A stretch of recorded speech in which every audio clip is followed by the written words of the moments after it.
Hey kids, it is good to be back with you. I don't know if you heard or not, but baby Benjamin is finally here and we love him so much. He is 9 days old right now and he's actually sitting right there. Heidi is snuggling him for me. I was going to hold him, but I didn't want to wake him up and have that happen while we're talking. So he is super tiny and super cute and super sweet, and we are loving snuggling him. And Justice wants to hold him all the time. He wants to pat him and hold him and love him and kiss him, and so that's kind of crazy. But I hope that you get to meet him sometime. And he's excited to meet you. He's going to get to grow up with you, and so I'm happy for that. We are loving having him here. So we're going to dive back into the Sermon on the Mount. If you remember, we took a break last week. We were just spending some time praying together. But we're back in the Sermon on the Mount. And this week, Jesus is talking about keeping your word. So meaning what you say, basically following through on what you say. And he uses that same phrase that we've mentioned a number of times where he says, "You have heard it said, but I say to you." Okay, that's that phrase. You have heard it said, but I say to you. So again, Jesus is taking what the Pharisees would use as sort of their list. They're taking the Old Testament and they're making it into a list of do's and don'ts so that they can prove how good they are, prove how righteous they are. And Jesus is saying, no, it's actually something so much greater than that. It's deeper than that. If you really want to obey God and follow God and know his heart, this is the way to really follow God's heart. Okay?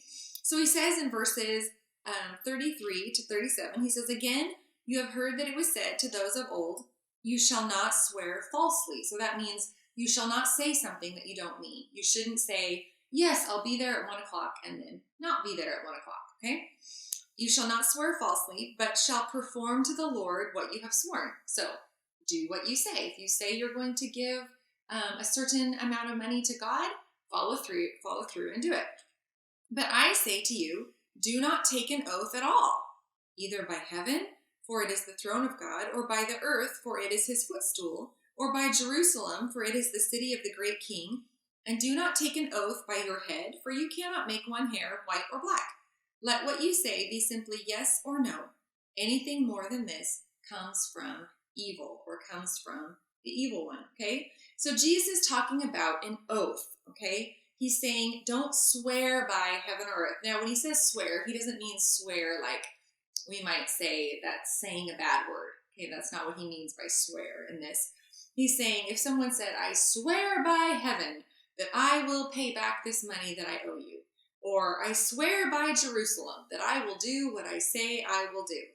So in other words, he's basically saying, what an oath is saying is, I really mean what I'm saying because of how important or trustworthy is the thing that I'm swearing on.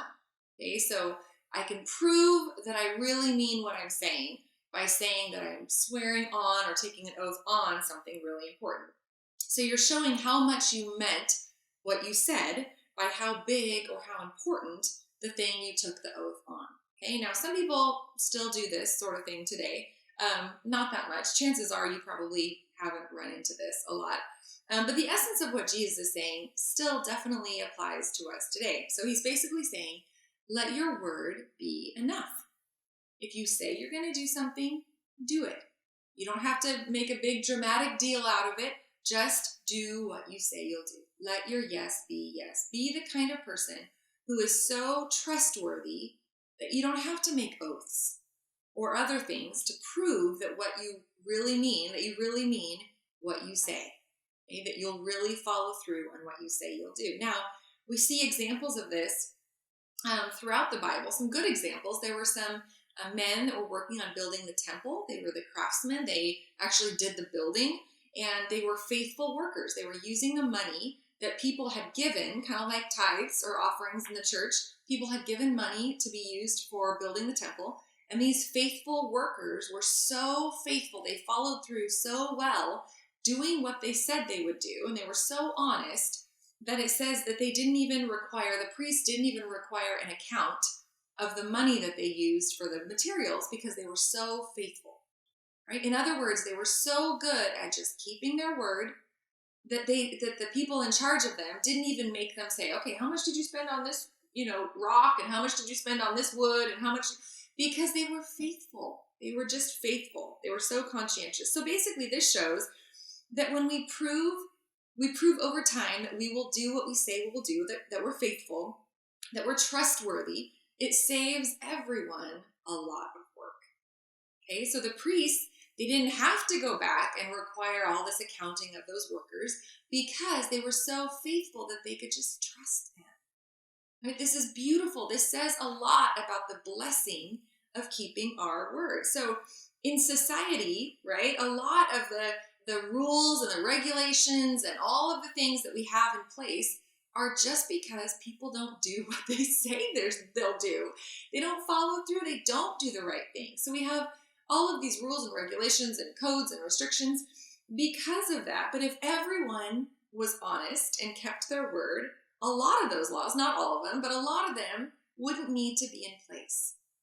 Right? Sadly, a lot of the things that we have to set up in our society are just because people don't follow through on what Jesus is saying.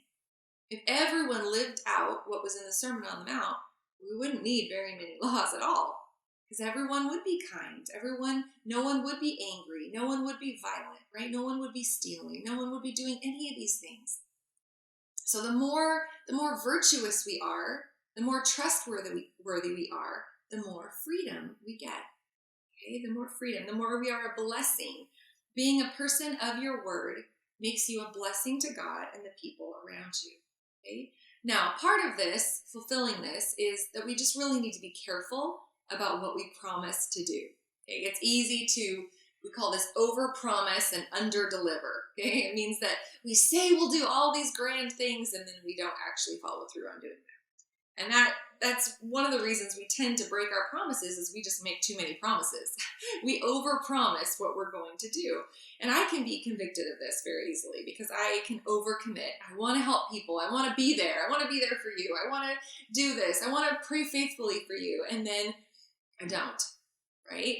Part of that would be just being more cautious about what I promise to do, okay? I'm trying to learn this. For you kids, this is really simple in a lot of ways. Do you do what you say you'll do? For example, if your mom asks you to please make your bed and brush your teeth before coming downstairs in the morning, and you say you'll do it, do you do it?